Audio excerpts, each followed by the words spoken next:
tonight. We're doing the fifth lecture, which is the second half of last week's, playing a dangerous game with the big boys, Israel in the Cold War in 57 to 61. As you see, it may sound dull, but a lot of things were going on at that time, just we've forgotten it. Or at least, I'm happy to say that most of you have forgotten it. Otherwise, I wouldn't be here. Now, I'm going to pick up where I left off last time. And the point I was spent a lot of time talking about Eisenhower's first term, and by the second term, that's Eisenhower was 57-61. You know, he was inaugurated in January 57.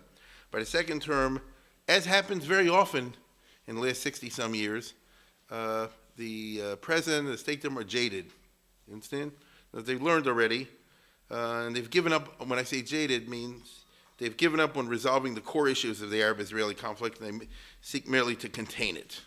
Right? Every administration comes in, they're going to fix the refugees.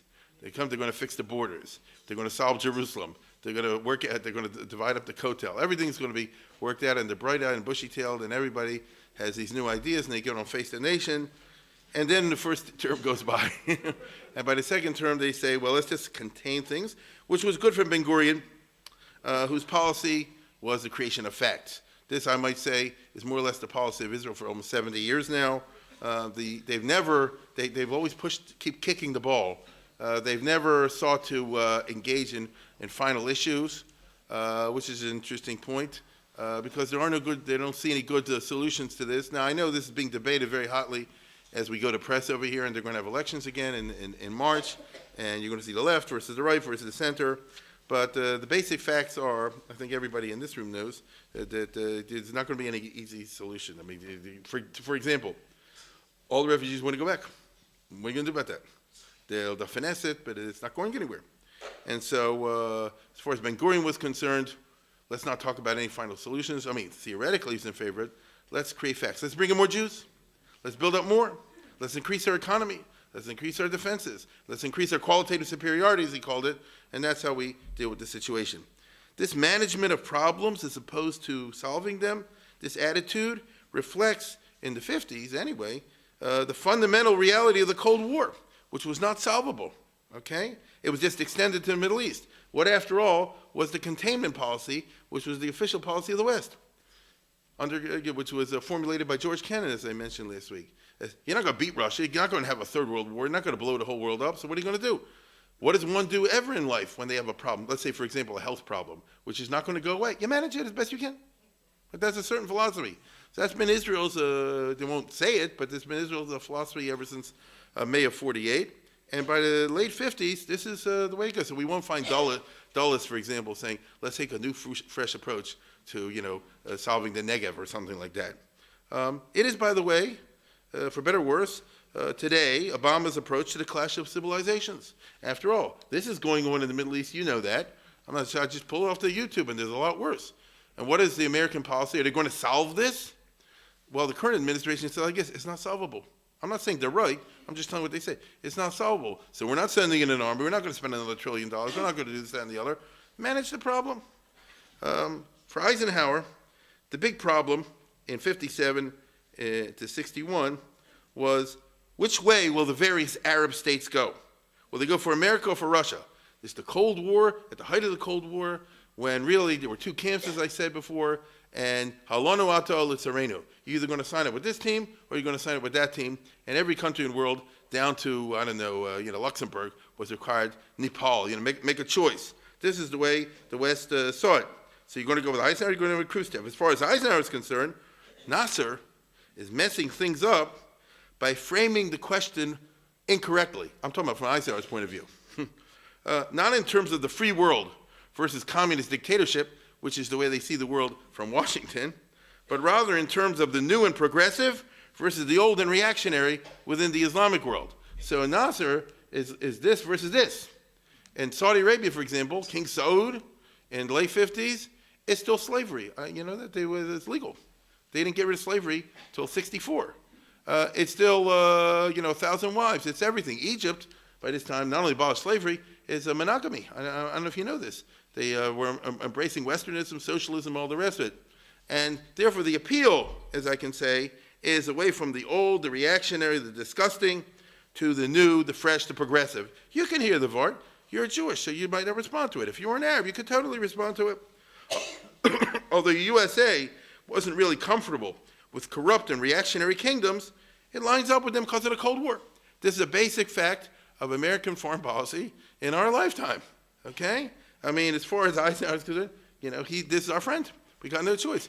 Or do you want the gas to go up, right? That's how it goes. So I repeat again what I said.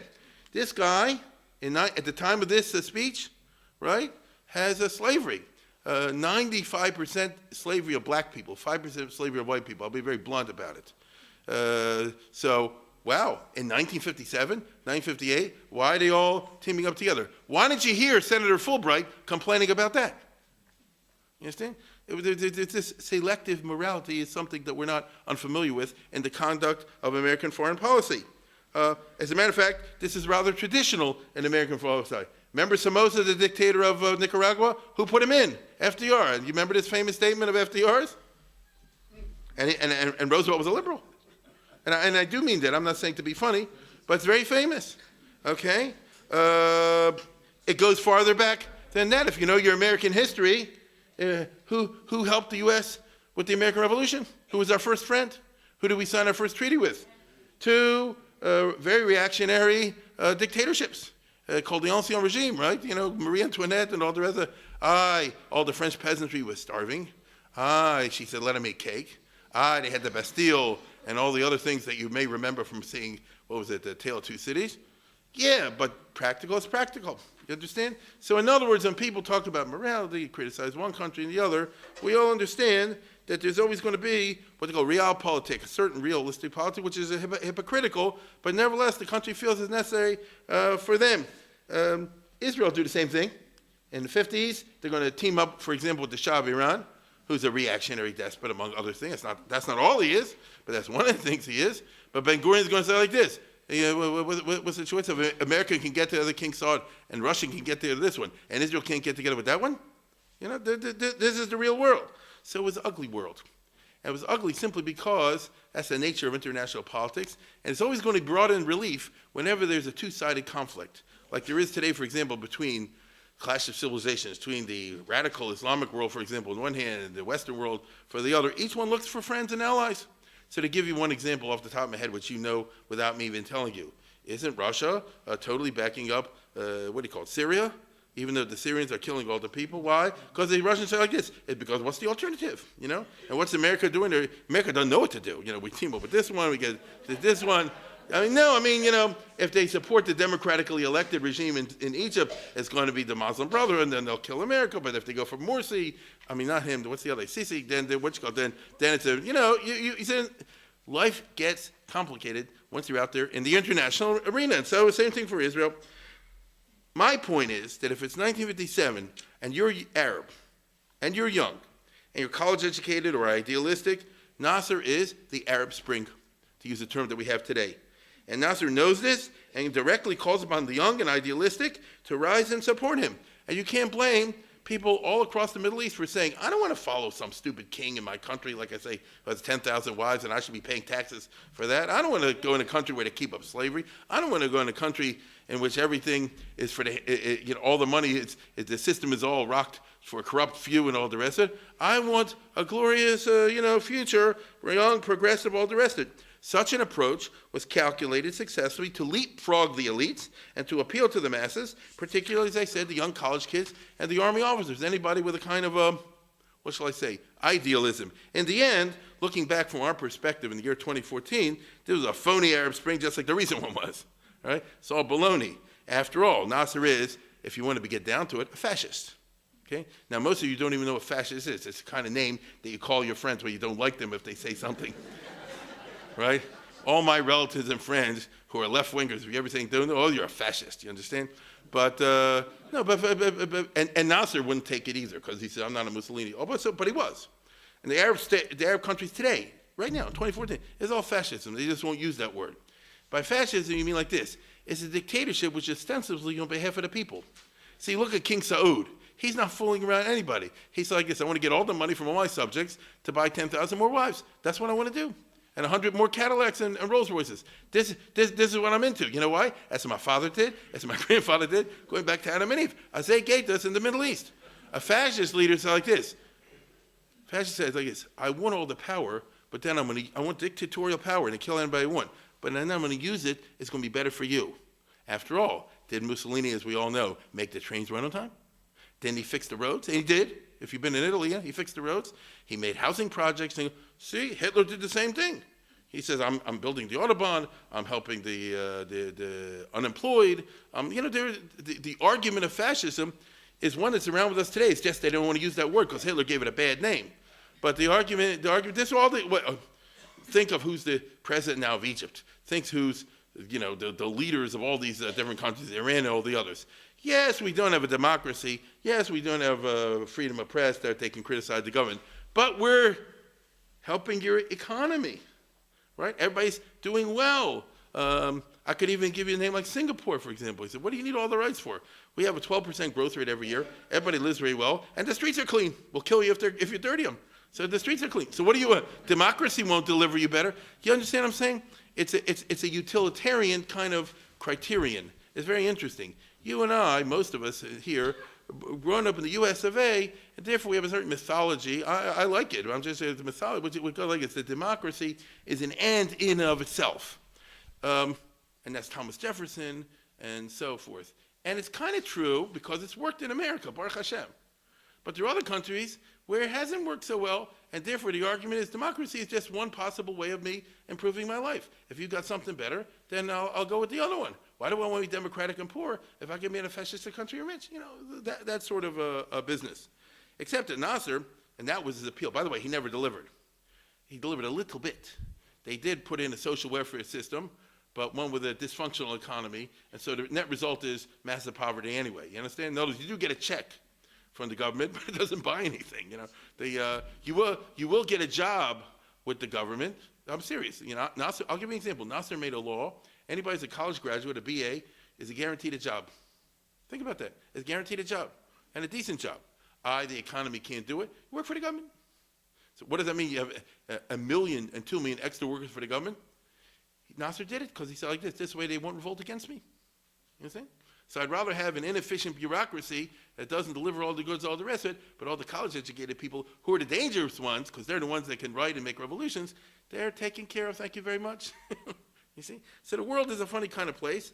In this case, Nasser was a fascist who got into the bed with the Reds, because after all, he's kissing up with Khrushchev, he's signing with the Soviet Union, because the Soviet Union will back him up in his quest to be the number one state in the Middle East. They'll give him many armaments. They do economic deals.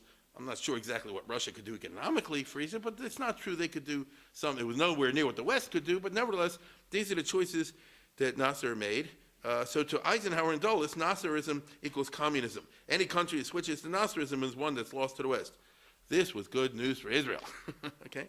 And particularly for Israeli diplomats in Washington, because this was the golden age of Abba Eban when he was the Israeli ambassador to America, and he was and the American consensus among the TV and the news and all the rest of it was along the lines that I just said before, which is Nasserism, or any country that goes for that kind of strong Arab nationalism, is an anti-American phenomenon. It's an anti-Western phenomenon. It's actually a certain hidden form of communism. There are many senators that said Nasser's closet, like he's a Castro, and so, which wasn't really true, but nevertheless, this was the business, and this enabled Israeli diplomats like Abba Eban and others to make the case for Israel against a more sympathetic, shall we say, American electorate. I just found this is really cool because I didn't even know Mike Wallace was alive in the 50s, and I'm not that old, and he has this a little thing over here I'll just share with you, an interview with Abba Eban, which you see already at that time. They're asking some harsh questions, but I can't give you the whole thing. It's like 25, 30 minutes, but you'll get the flavor of it just from here. And this is very much the late 50s. This was done in 1958 when Israel was 10 years old in the anniversary of Israel. Take it away.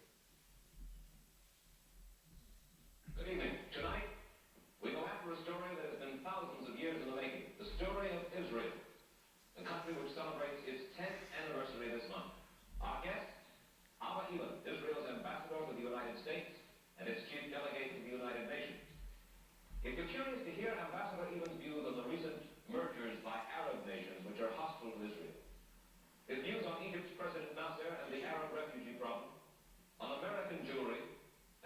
that Israel threatens world peace with a policy of territorial expansion. We'll go after those stories in a moment. Nothing has changed. And now our story.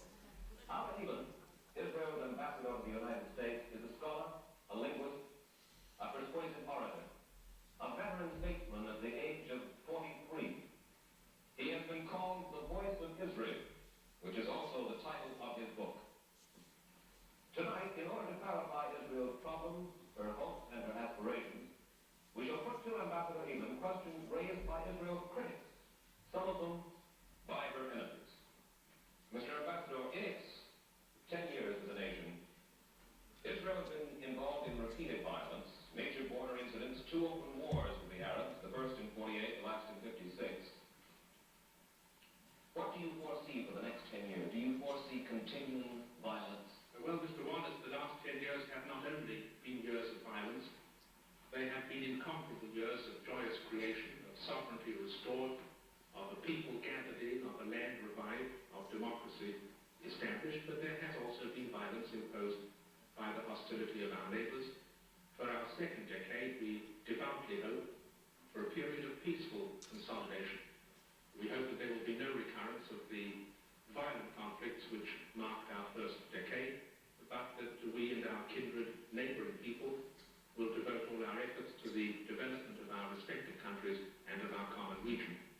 All over the Middle East, too, though, will you not find that the huge majority of the Arab peoples are interested in the extermination of Israel? We find that the governments of Arab countries still articulate the aim of our extermination. But I think it's beyond their powers to achieve it, and of course, in any international system which respects law and morality, there must be resistance to any such policy. In other words, the same questions, the same answers, except he says it very nicely, doesn't it? Nobody ever noticed what he said. They always listen to the accent. It's true. Ehad Gehat Mazel. Bibi doesn't have Mazel. He speaks very well. They had no traction. It's really funny. The Rebbeinu Shalom gives some people, like in Shakespeare, give you a magic dust, and people like it, and other people don't have the dust, and you can talk your head off. It doesn't matter. Anyway, the fact is that Israel's not, let me put it this way. Israeli diplomats like this guy could point out, they say, listen, Israel's not going Nasserist. It's obviously not going communist, all right? I mean, this is a golden age of collusion between the Mossad and the CIA. This is when they really got tight together. Alan Dulles, as you know, was the brother of John Foster Dulles. The 2 brothers, one ran the State Department, the other one ran the CIA. That was a nice, cozy business. They used to get together for Sunday afternoon barbecues. You can imagine all the things that were going over there. Angleton was one of the number 3 in the CIA who had the Israel file. You understand, though, Israel wasn't run, as it usually does, by desks. You know, the Near East desk, the Europe desk, all the rest of it. Israel had their own guy there all the way at the top, meaning they had special treatment, as they call it, and they got special amounts of money during this time. So they're part of the Cold War. I mean, they're actually on the CIA side. Now the regime's in danger. Different, not Israel, obviously, but rather Syria, Jordan, Iraq, Lebanon, and Saudi Arabia. That's all. Okay, that's all. That's how the world looks to Eisenhower during this time. Egypt is already Nasser, Nebuch. Okay, that's gone, at least for the moment. But look at all these other countries all around there.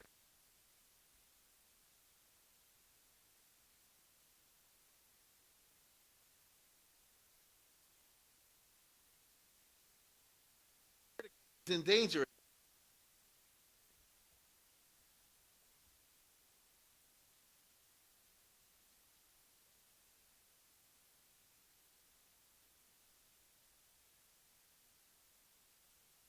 To Saudi Arabians to overthrow Saudi Arabia, to Syrians to overthrow Syria, to Iraqis to overthrow Iraq, and so forth. And this is something that America didn't know what to do with, because the situation was and is so crazy volatile.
people that most people never heard of.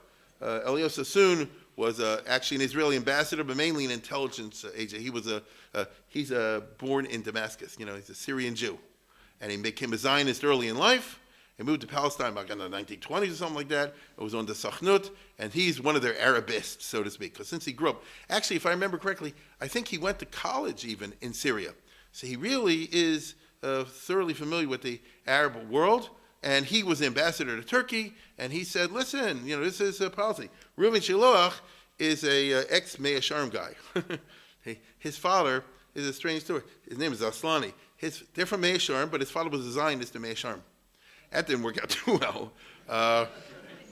And eventually, this is a true story, eventually the family had to move from Mea Sharm to Zichron Moshe. Those of you who know Yerushalayim will understand that's a more compatible type situation. But in the process, all the kids went not from. And Reb Shalom, this from the 1920s already. And in classic style, he'll eat a pork and beans. That's his favorite food. I mean that. You understand? He completely shed all the religious stuff. But on the other hand, he was super Zionist. And from the 1920, around 1930 on, he was in clandestine, operations and contacts, particularly, with all kind of groups all over the Middle East.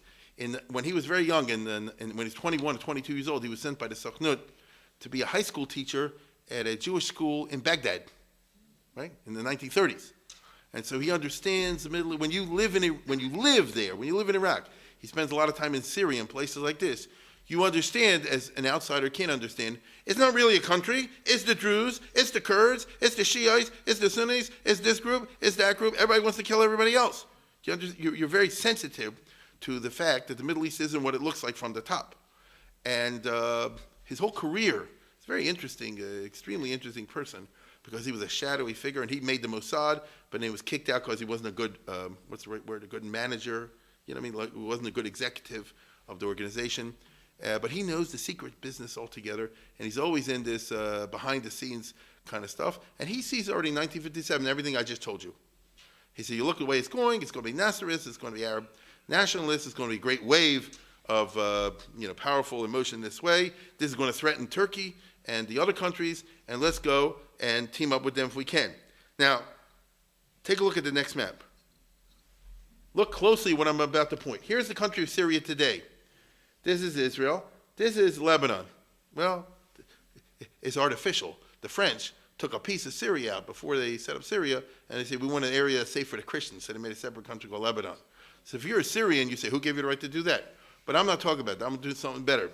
Look at this. Do you notice a little finger sticking out from Turkey into Syria? Right? That's not fair. It's not Turkish territory. France gave it to Turkey in 1938. Because at that time, they're worried about World War II coming around. They wanted allies in the Mediterranean. The French government was, looking around for political deals, and they made a secret agreement with Turkey that you'll support France in a war with Germany, which they didn't, but he said you'll support France in a war with Germany. In addition, we'll give you this port area, which allows you to control this whole little chalik of the Mediterranean. So it's what you call Alexandretta in Turkish, Alexandrin. It's not fair. What's the right? Now, go tell Erdogan today, give it back. You understand? Now, I can guarantee you, the Turks are not unaware that the minute they finish off killing Israel, they go after Turkey. And you're already starting to hear from the ISIS, if you listen closely, a couple of talks like we're going to come in and take over Istanbul. You understand? Now, the Turks, by the way, say, you do that, we cut off your water. Look at this. It's wonderful. Here's the Euphrates River, and then next would be the Tigris River over here, and they start up here, and Turkey built a dam here a few years ago, about 10 to 15 years ago. And what's the idea of turning over the dam? You mess with me, I cut off your water. And when you're talking about a country of 10, 15, 20 million people, you cut off the water, it's no joke. Because by the time they say, we'll come and get you, you'll be dead of thirst. They literally do. You don't have enough water for that. You get it? This is the real politics of the Middle East. Don't look at the stuff you see on the news, and don't look at the idiotic things that the journalists write down what they're talking about. This is the real business. Because the people in the Middle East know everything I just told you. And water, okay? And issues like this, and Alexandria, go ask your friends, just for the heck of it, what is the Alexandretta problem? There's somebody in the State Department that knows about this, But for Israel, it's been very important until recently, because it was a very strong basis for the fact that Israel will secretly get in bed together with the Turks, starting in 1957. Turkey at that time was under a very interesting 10-year regime by Adnan Menderes, who was, well, Turkish politics, even today is very complicated. But it's a foreshadowing of Erdogan. You know I'm talking about, the guy who's now in Turkey. The moms are there. So wait a second. Turkey, the modern Turkey, was founded by Ataturk. Maybe some of you know, the Kemal Pasha, famous Turkish general from the First World War. And he was atheist. Let's get straight. And he wanted to make Turkey an atheist. Now he realized that's a tall call, make Turkey atheist. But he gave it his best shot. And he didn't call it atheist, but he said, "I want to make it secular." That's a more politically correct term. And I'll just give you an example. He made every Turk, by law, you have to wear a big visor on your hat. So therefore you can't bow down 5 times to pray. Things like that. He took it very seriously. And it wasn't Pashut. There were a lot of rebellions throughout his regime in the 20s and the 30s. But he suppressed them, and he killed everybody, and so he was able to get away with it. And he made what he called the secular Turkey. Wasn't popular in the countryside, but he made it popular among the city people, or among many of them. But there always was this underlying resentment from the frum. They look at everything I just said before as a certain, oppression, which is true from a certain point of view. And when he was there was a one-party state. And when he died in the late 30s, it was taken over by Inonu, who also had a one-party state till the end of the Second World War. And eventually they put in a two-party state. As soon as they had a two-party state, the other party won. And there was this guy, Adnan Menderes. And his idea was modern Orthodox. We don't want to bring back Orthodox. That'll freak out the secular. Modern Orthodox, right? Moderately religious. We want to bring in a little bit over here. He'll wear a yarmulke, but he won't threaten anybody or something like that. And the army was very scared of him, and eventually they killed him. I just want you to know. They killed him and the whole cabinet. That's how it goes in Turkey. Listen, now, but that was in 1961. At this time, he was still riding high. Even though, as a Muslim, he would be against Israel, politics. Turkey at this time, worried about Soviet Russia next door, which always historically wants to take over Turkey. I don't know if you know that.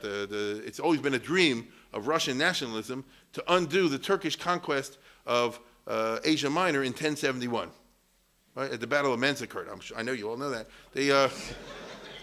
When the Turks outrageously seized this Christian territory, the Seljuk Turks, and then Islamized it, and then they did outrageous things, and later on they killed out the Armenians who were living in Anatolia. All this kind of business. There's no country in the world, in the Middle East, that doesn't have quite a past. A closet full of this stuff. And right now, however, you got to worry about Russia, and then you have to worry about Nasser and Syria, who looks like they're being Russian tanks and Russian ships and all the rest of it. This will be a pincer attack on Turkey from two angles, from the north and from the south. That's the Turkish nightmare.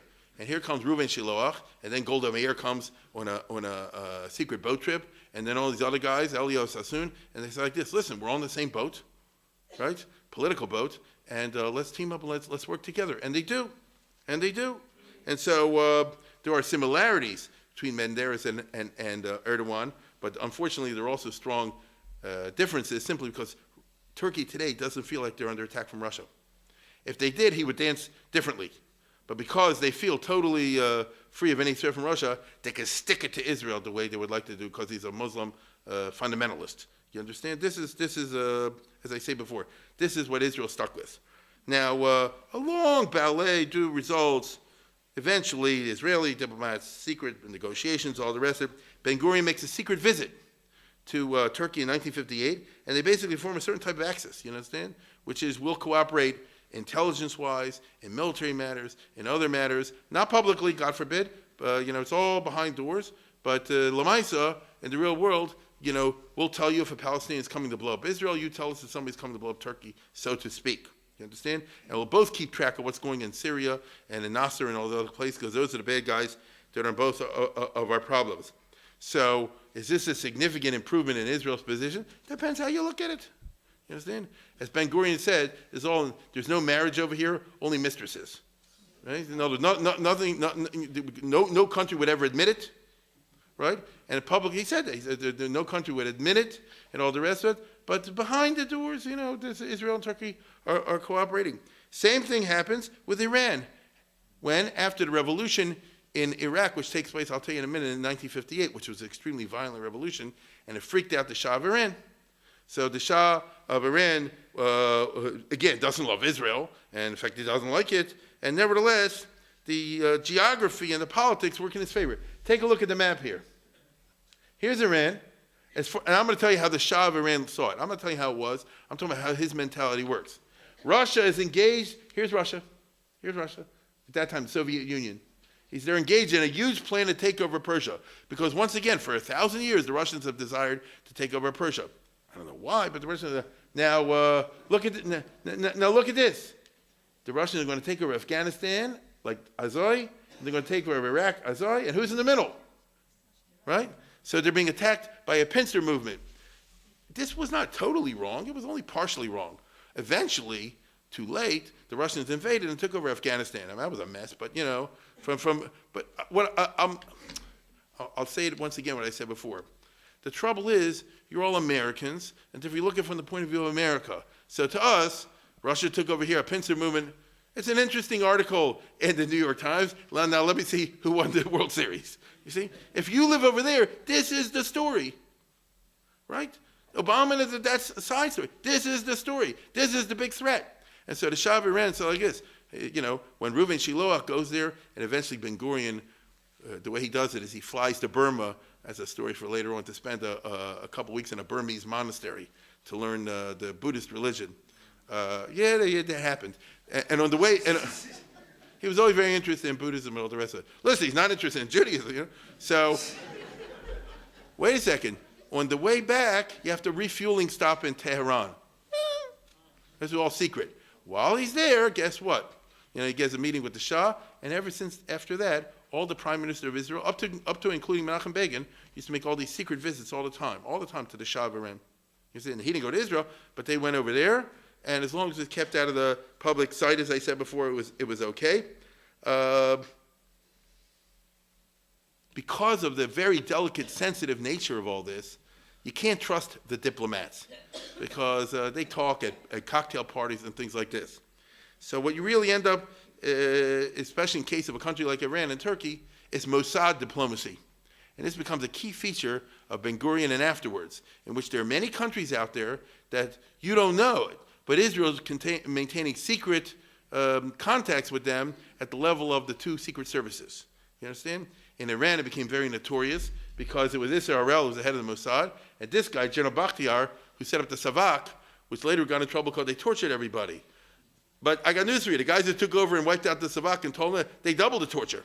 You understand? Well, what's going on in Iran today? You know that. They double and triple the torture. That's not an expression on my part. That's real.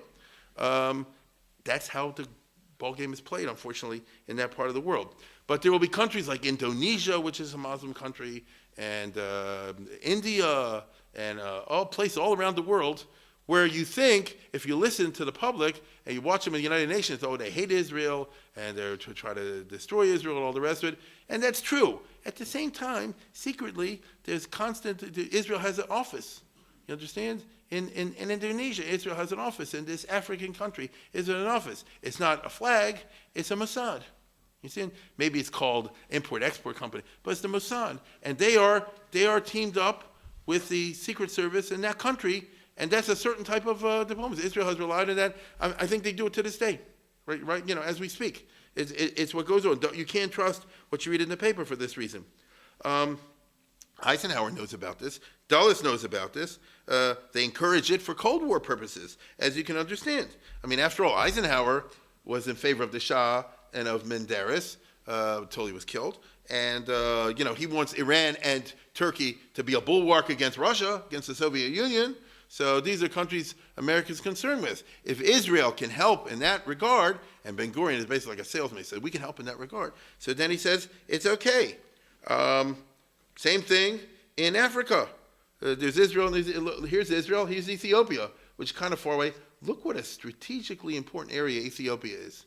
You see, it's a chokehold. Here's Eilat. You go down the Red Sea. You got to go through there. And Djibouti, right? What do you call it? The Bab el Mandeb. It's a real problem. And it's good to have a friendly country over there. Now, that means, once again, you get into bed with a bad guy. The Haile Selassie was a real bastard. He was the emperor of Ethiopia, very anti-Semitic. People don't know this. The Jews, I'm talking about the black Jews in Ethiopia now, were persecuted during his time and by his predecessors. It's a Christian country. It's not a Muslim country, but they've always had big wars in Ethiopia against the Muslims who tried to invade and take over the country. They were not good to the Jews. You understand? They've been, what shall I say, kidnapping kids, raping, killing, and all this kind of stuff for many, many centuries. It's the way it goes. It's sad that here's a civilization totally away from Europe, all the rest of it, and if you take the trouble to study it, it's the same thing. They have their version of the Khmelnytsky massacres and their version of the thing, and it is what it is. So what? You understand? So what? This is politics. To be perfectly honest, Israel at this time in the Ben Gurion period, very racist. I'll tell you exactly what I mean. And it's sad. Israel knows there are about 80,000, maybe 90,000 Ethiopian Jews who are discriminated against by and large and are suffering one way or the other as a second and third class citizenship under Haile Selassie. They don't make any move in the 50s or after, not in the Ben Gurion era, to bring anybody over. And the reason is, I know exactly, the reason is because the Mapai party, they'll never admit it, but they're racist. You understand? It says America has a black problem. We don't want to have a black problem. These are people not really Jewish, this, that, and the other. And they'll never say it. But Ben Gurion, Eshkol, all these guys always find an excuse not to bring the Ethiopian Jews over. It only changed with the next guy. Right? When he came in office, he said, they're Jewish, that's it. I don't want to hear anything about it. He told the head of the Mossad, the guy, the head of Mossad, I forget, Nachum Admoni, he said, you sure you want to do this? He said, if they're Jewish, I don't want to hear any more about it. Right? This is the brother and sister, and get used to it. And that's when it started. It didn't work out 100% in his time, but he started the ball rolling. This also is part of the Ben Gurion era. We saw they stuck it to the Sephardim, and in this way, they stuck it over here. But that's not what Reuven Shiloach is talking about. That's not what Ben Gurion is talking about. They're talking about, can we cooperate with the Ethiopian government on matters of national security, spy agencies, arms shipments, watching the Arabs from listening posts in Ethiopia and things like this. And it's, in other words, it's all real politics. And so Israel becomes entangled, as you see. They jump in with both feet with the complicated politics of the Cold War. Ben Gurion says to Dulles, he says, bankroll the alliance, the axis we're setting up over here. And Dulles does. So Israel gets money, not the $7.5 million, the cheap stuff that they get in the, the explicit budget that Congress passes under Eisenhower, but they get 60, 70 million on the CIA stuff. Because in the golden era I'm talking about, if you want to call it that, Congress didn't oversee Alan Dulles. He had it was a golden, Truman and Eisenhower had these, Rabbi's discretionary funds, right? Of like 200 million, something like that, maybe more, which if the Congress gives them that in those, it's a different world, Later they started to investigate and all, eventually the Church Committee, but this is way before that. It was understood, give it to whatever Truman, I don't want to know. Do you understand what Truman is using? I don't want to know what Eisenhower is using. It was a different era. I think I told you the story last time, but it bears repeating. In Truman's time, the head of the CIA was General Walter Beadle Smith, who we'll see was a great friend of Israel.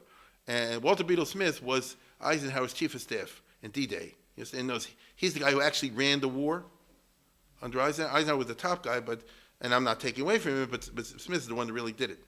And Truman forced him to take over the CIA, which was dysfunctional at the time.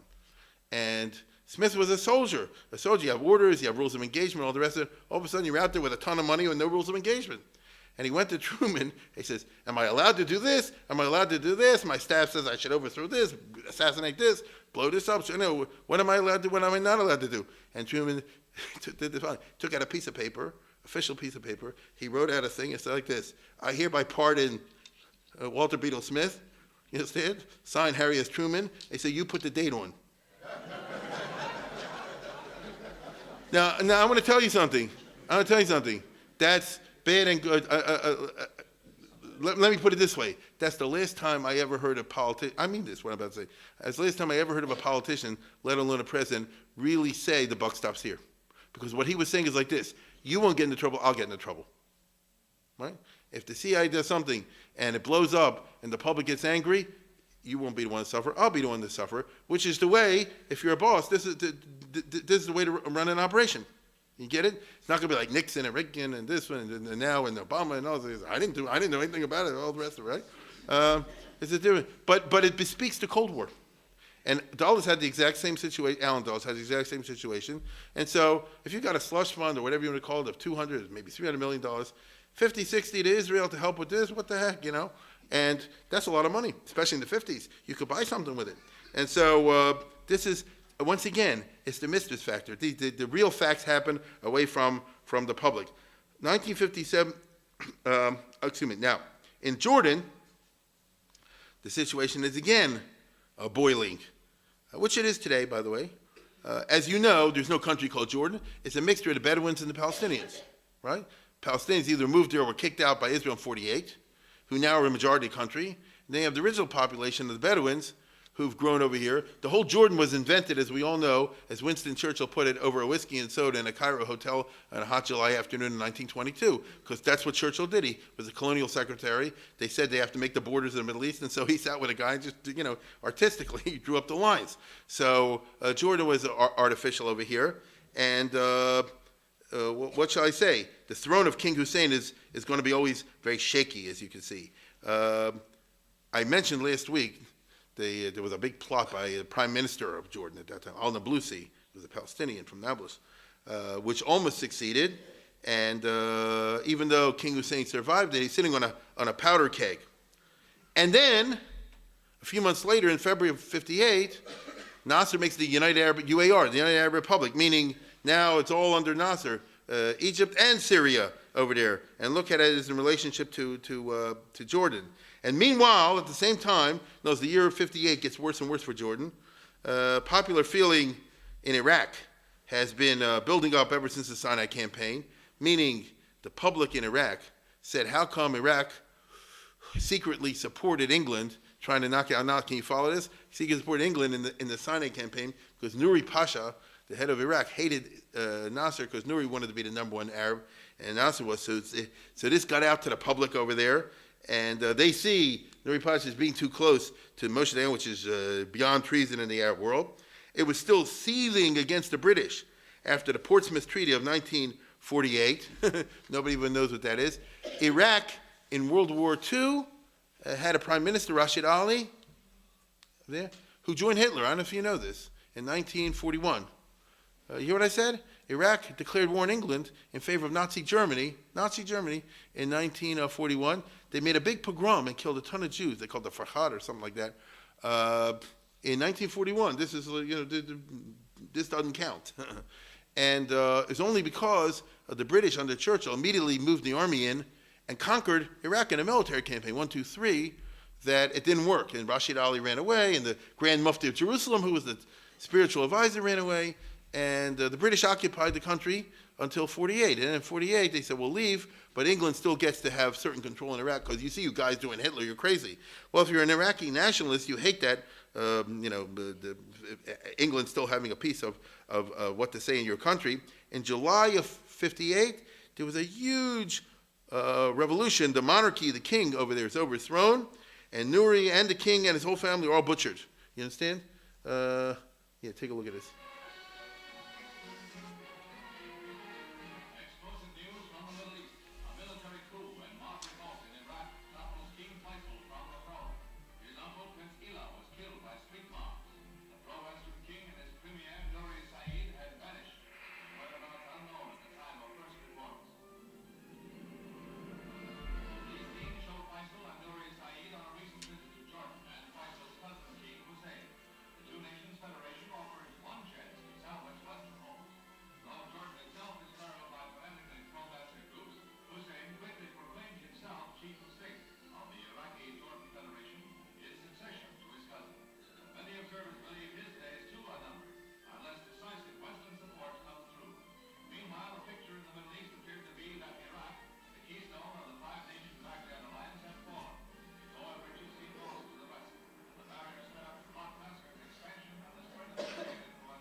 The barriers set up to stop Nasser have crumbled. That's exactly true. Now they said the whereabouts of the king are unknown. They're not unknown. Take a look at the next picture if you want to see it. That's the king. That's what the mob does to the king in Iraq. It's a preview of the ISIS that's going on at this moment over there. We can move to the next one. In reality, the new leaders of Iraq want to do their own thing and not be satellites of Nasser. It turns out that the people who take over Iraq don't intend to be avodim to Egypt at all. So the government kisses up to the local communists. So General Qasem, as you can see over here, was the head of Iraq.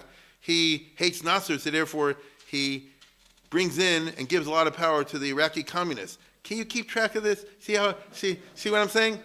No. This is a typical week in the Middle East. You understand? And then you get one of these guys on the radio or on the TV and they start pontificating, and then what the heck they're talking about? You understand? It's amazing to me. But anyway, look, what could the Middle East is a nutty place, and as our friend said, last week, unfortunately Israel's stuck in the Middle East and not in the Midwest. Now, a big loser from the Iraq Revolution is King Hussein of Jordan, because he was cousins with the king of Iraq, and they were really teamed up.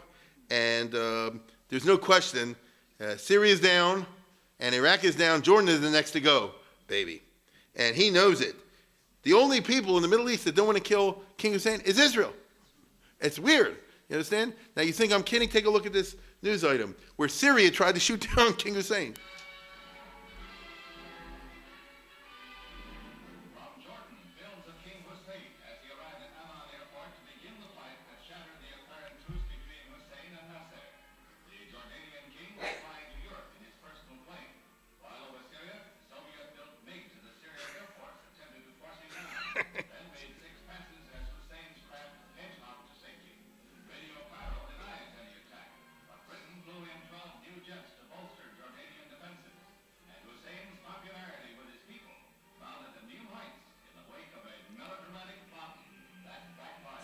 That's a big lie.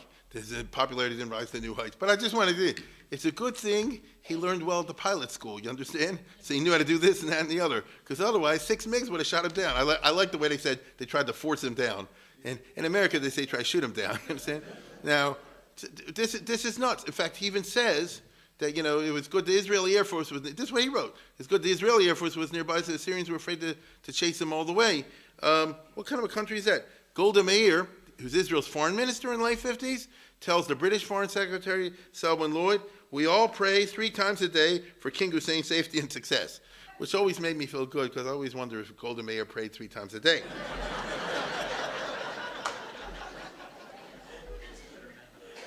On the other hand, Israel's a little bit conflicted over there. If King Hussein goes down, we can occupy the West Bank, which we want to do, sort of. Ben Gurion, by this time, doesn't want to take over the West Bank. He says the Arabs won't leave, and what we do is they're stuck with the Palestinians. Like the situation is today.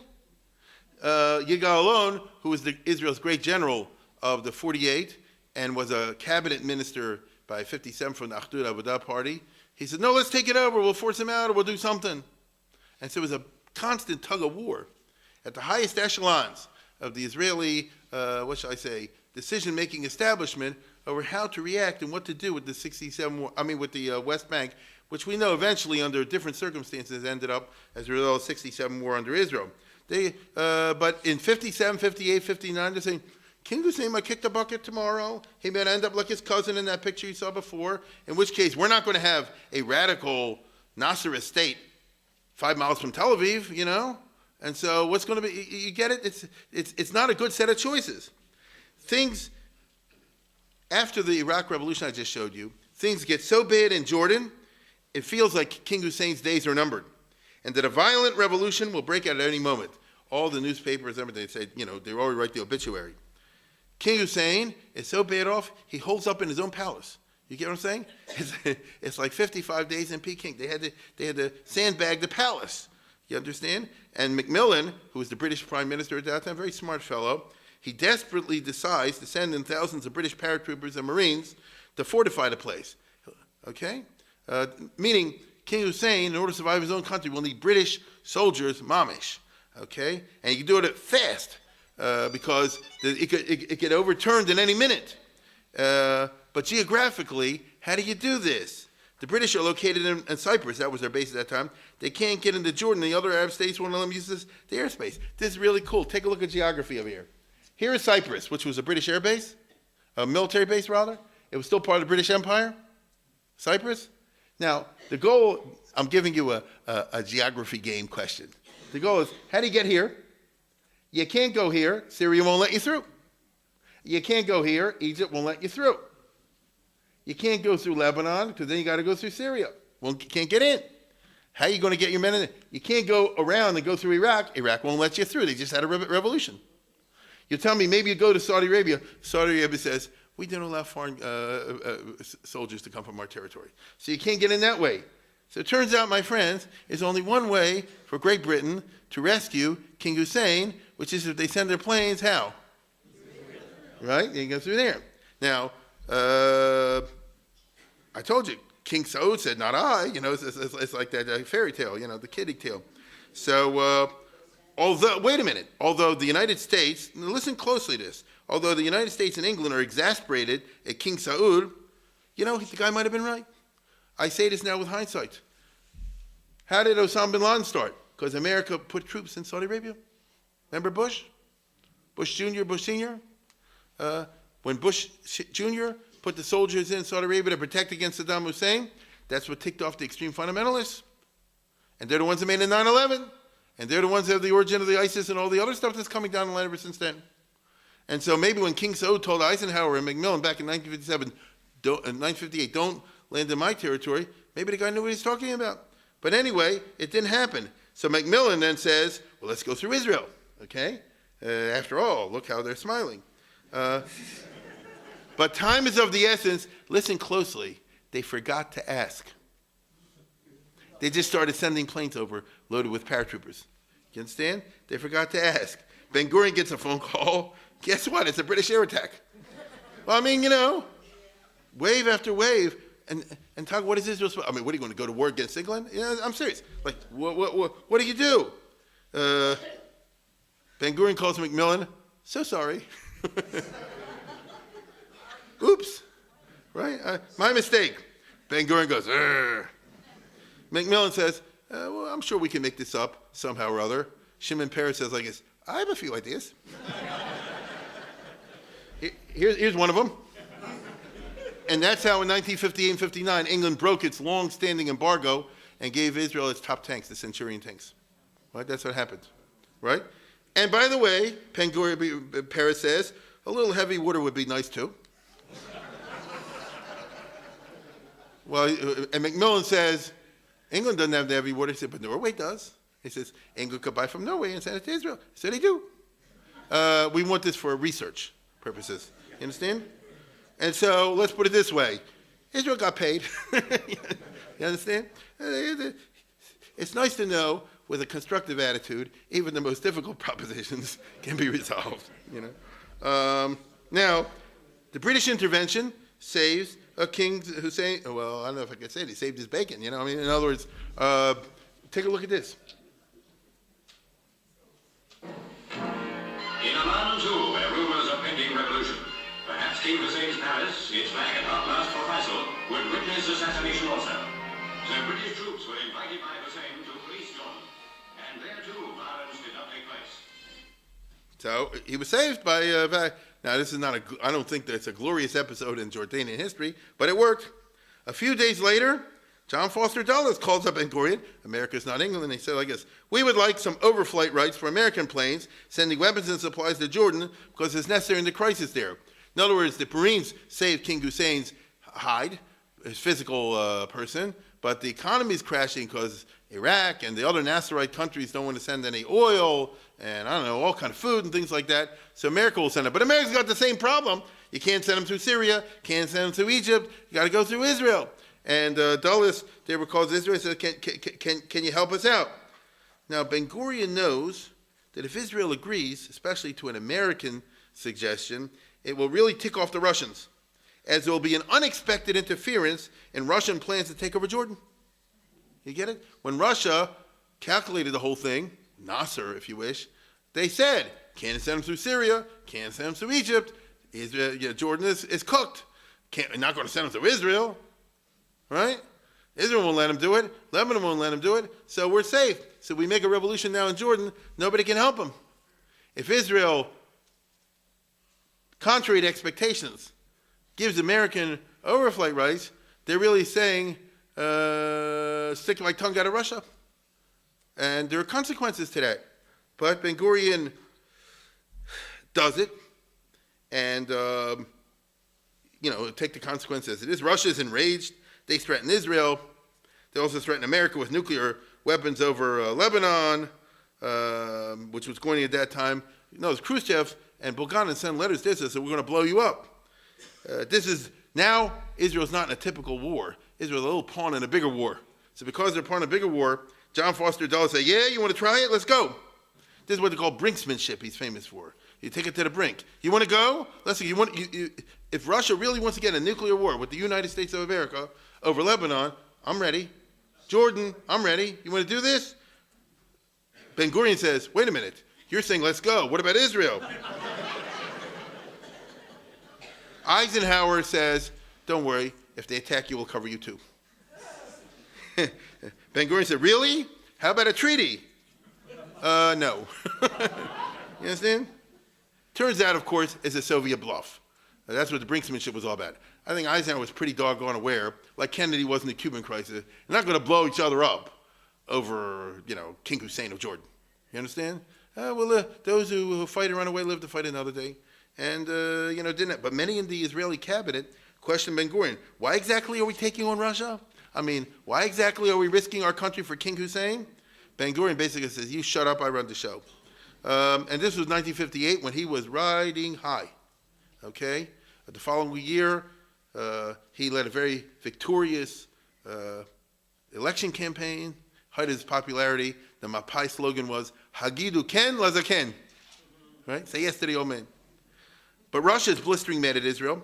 If not for Israel, they would have acquired Jordan. This frustrated the plans. The Russian government had it all worked out, and nobody ever figured that Israel would do such a thing. At the same time, a crisis erupts in Lebanon. What else is new? Yeah, but crisis erupts in Lebanon. Here, take a look at the real Lebanon. That's it. Get it? This is the, what's it called?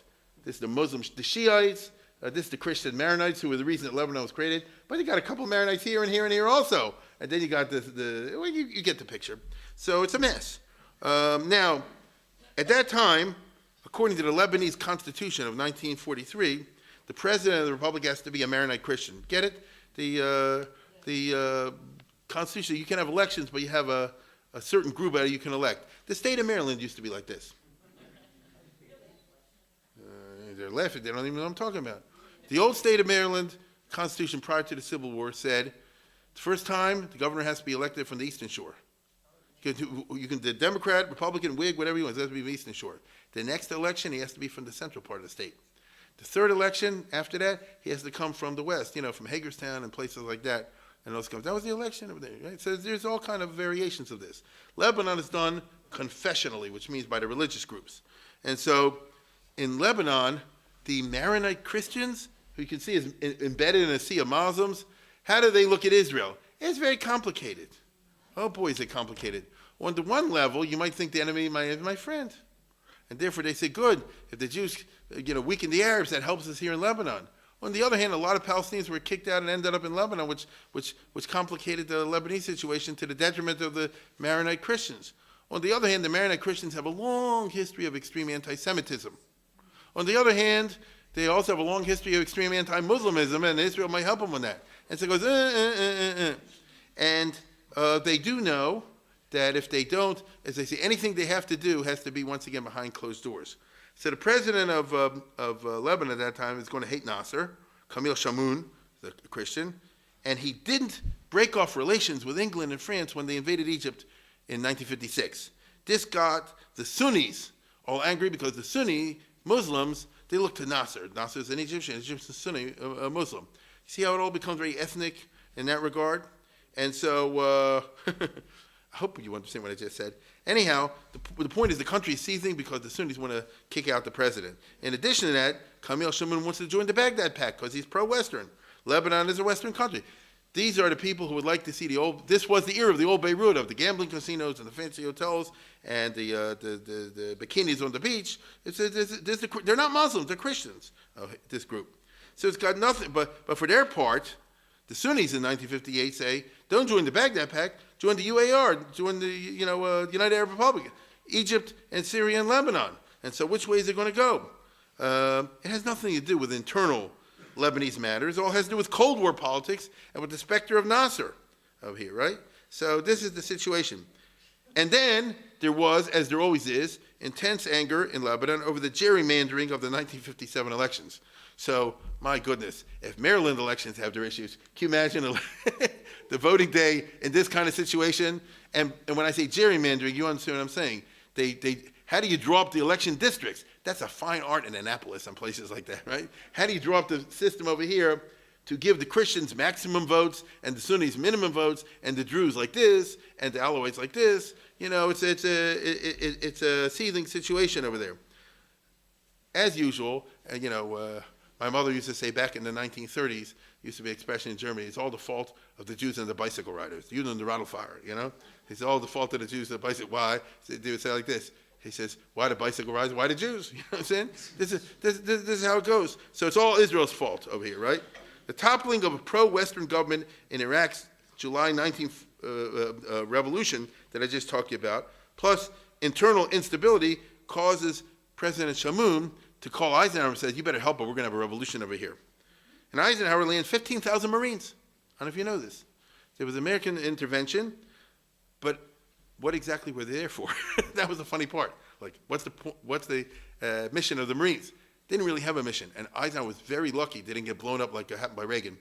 You understand? It's more psychological than anything else. And Eisenhower was a much better crisis manager than many of the other presidents, after all he'd been a general. And so he put in the Marines for a short time and then took them out. The Marines basically hang around the airport and the harbor of Beirut. The real action happens off the scenes with Robert Murphy, who was a very famous American diplomat once upon a time, Robert Daniel Murphy, who was sent to talk to all the Lebanese politicians, which is the way business is done over there.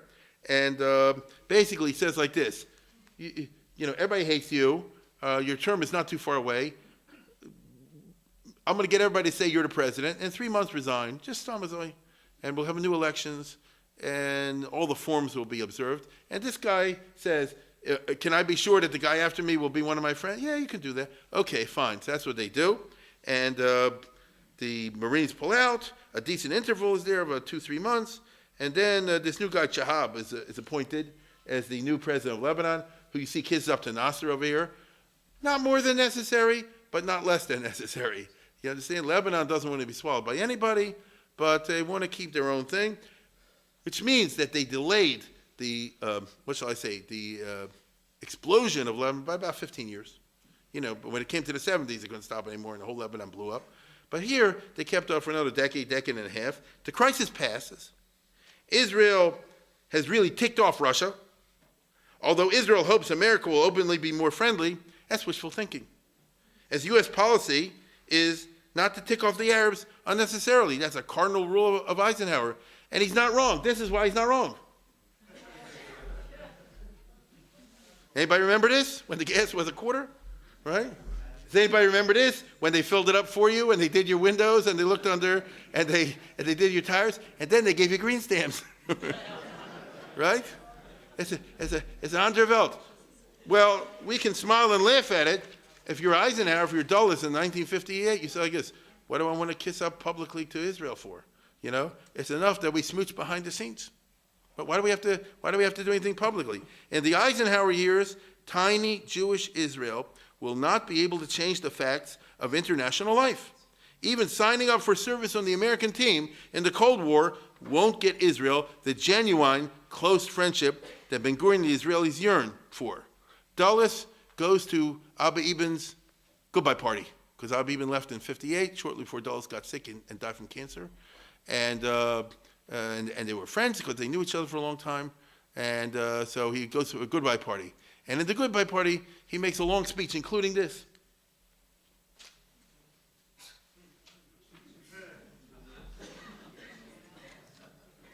There you know what I'm saying? He said, I love Israel. It's a millstone around our necks. Right? He says, because look at the gas. And look at the other things. If Israel didn't exist, America would be a lot better off. It exists, so we're going to defend it, you know. And Israel is a special country to me, he says. By the way, it's an interesting speech. He says, I'm the son of a minister, and I understand what the Holy Land is, and I know the Jewish connection with ancient Israel and all the rest of it, but, you know, the facts are the facts. Now, this is very psychologically disappointing to somebody like Ben Gurion, Golda Meir, and people like that, because they launched the state in 48 and they figured sooner or later this will end and we'll get peace. And it wasn't going anywhere. And Israel, therefore, was desperately yearning in the 50s, particularly early 60s, to team up, form the country. France, it's pathetic. America, some country that will come out openly and be our allies and things of this nature, the way the United States is today, by the way. But that was not the case in those days. On the other hand, there are some Israeli diplomats like Yaakov Herzog, who was Ben Gurion's chief of staff during this time, and was number 2 in the American embassy for a while during these years, and was perhaps one of the most thoughtful of the Israeli diplomats. Was the son of Rabbi Herzog, was a frum guy. He didn't wear a yarmulke, but he was a frum guy, and a big Talmid Chacham also. If you know what I'm talking about, he had, besides his law degree, he had smicha from Mr. Zalman Meltzer. So he knew a lot, and he said like this. He says, listen, Israel has to develop a philosophy deriving from our deep culture, which embraces isolation. He says, Israel is told, what you call it? Am levadad yishkon, ubagoyim lo yischashav. That Bilam, in his famous, this is what he says. Bilam, in his famous speech, says, I look at Israel, am levadad yishkon. Israel is destined or condemned, however you want to look at it, to be levadad, to be alone. They'll have no friends. Ubagoyim lo yischashav. They'll never count among the other nations. That's who we are. You understand? That's who we are. And I'm sure, to a guy like him, and this was in today's parsha, if I can end on a rabbinical note, they say, Vayi Hashem es Yosef, Vayi Ish Matzliach. Yosef is alone in Egypt. He has no friends. Right? True? I mean, you don't have to be that deep of a Bible scholar to understand that Joseph rises in Egypt without friends. You want a friend, like Truman said, get a dog. You know, you're not going to get a friend. It's a cutthroat situation in the Egyptian court, like it is in every monarchy, in every political situation in the world. And he'll arise there. The reason he's able not to crack up, he feels that he's close to, he feels God's presence, meaning he was that type of guy. And therefore he's a matzliach. Israel has no choice but to consult this. Now, this is the thoughts of Yaakov Herzog in 1959. I don't know if this is held by the other members of the political elites of Israel, but it was as true in 1959 as anything is true today, whether we like to admit it or not. I won't say that to my AIPAC friends. Now, in 1960, there was the elections and Kennedy got elected, but JFK, I'm going to leave for next year. We're done. Good night.